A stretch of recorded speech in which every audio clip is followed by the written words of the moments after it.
Yaqinda Toshkentda piva festivali bo'lgan edi. Bugun Samarqandda pena bayrami.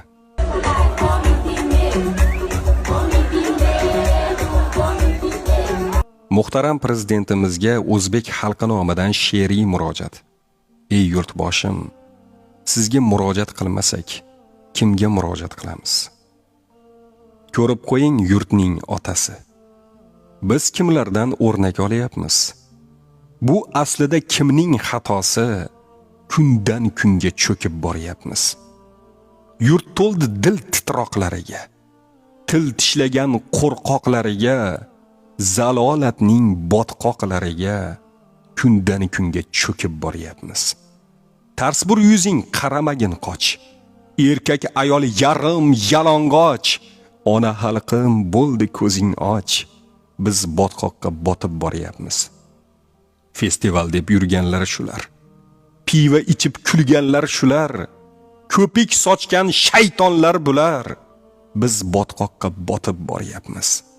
Ochilganda ayollar tani, yer bo'lganda o'zbekning sha'ni, soqoli qo'ygan dindorlar qani, biz botqoqqa botib boryapmiz.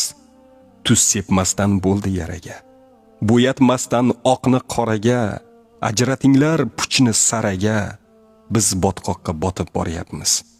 Haqiqatdan yuzni buribsiz, nega tilni tishlab turibsiz?